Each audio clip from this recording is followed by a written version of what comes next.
இன்றைக்கி Sunday special புட்டு. இந்த கப்பில் 2.5 கப்பு எடுத்துருக்கேன் பச்சரிசி மாவு.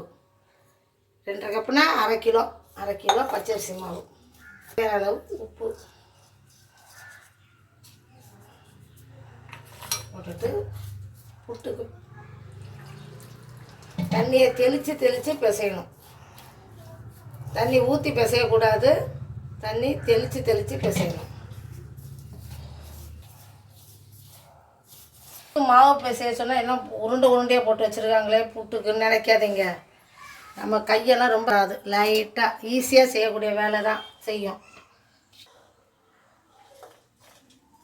இது வந்து ஈஸியான மெத்தடு. அது மாவு பிசைஞ்சு இது பண்ணிகிட்டே இருக்கிறதுக்கு ரொம்ப லேட் ஆகும். இது சும்மா லைட் போட்டு ஒரு அடி அடிங்க பாருங்கள், வலிக்காது, மாவும் மிருதுவாக இருக்கும், பூ போல் வந்துடும். தண்ணியை தெளித்து இப்படி உருண்டை போட்டு வச்சுட்டு ஈஸியான மெத்தடு. நமக்கு கடவுள் கொடுத்த வரம் மிக்ஸி. இது எல்லாத்துக்கும் உதவுது பாருங்க. புட்டு மாவு ரெடி.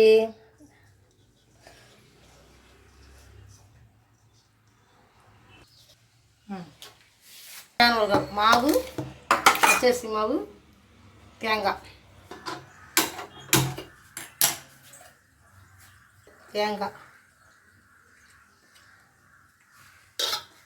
பச்சரிசி மாவு,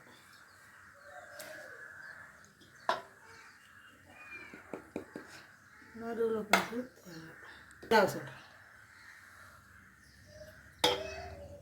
தேங்காய் வச்சு மேலால் கொஞ்சம் தேங்காய். கொதி வந்த பிறகு தான் இது வைக்கணும், அப்போ தான் சீக்கிரம் வேகும். புட்டுக்கு கூட சாப்பிட்றதுக்கு பாசிப்பயிறு, புட்டு கூட பாசிப்பயிறு சூப்பராக இருக்கும். ஒரு கப்பு இதையும் 2 உப்பு போட்டு அவிச்சுக்கணும். தண்ணி கொதி வந்தோன்னா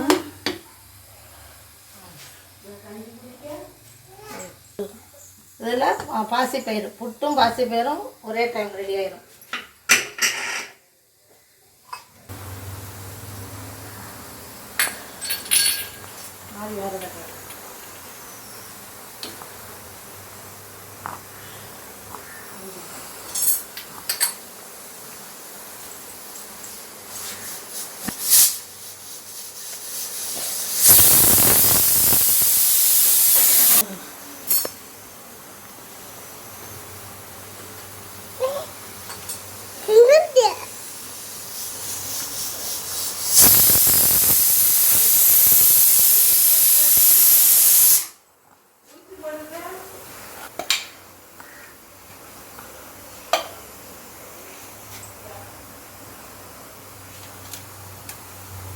இதாச்சு,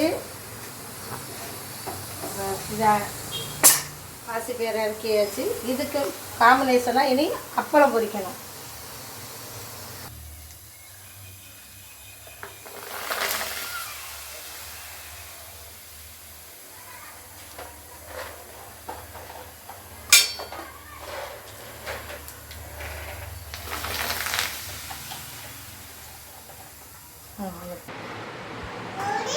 பொடி எல்லாம் தரலாம்.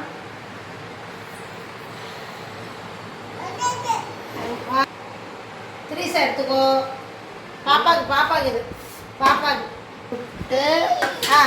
Super super.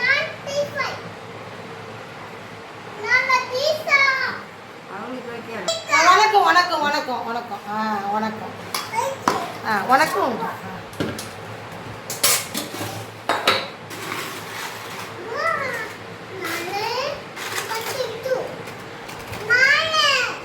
வணக்கம் வணக்கம் வணக்கம்.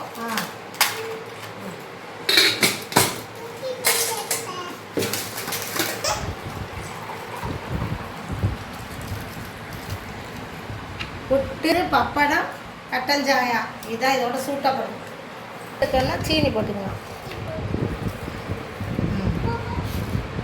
உங்களுக்கு என்ன ஆச்சு?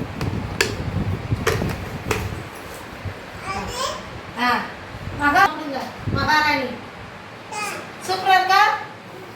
சாப்பிடு அம்மன் சாப்பிடு. புட்டு, பயிறு, பப்படம், பழம், இதான் இதோட நல்லா இருக்கும் சாப்பிடும். வணக்கம் பிள்ளைக்கு உண்டு. எப்படி இருக்கு புட்டு? Super super.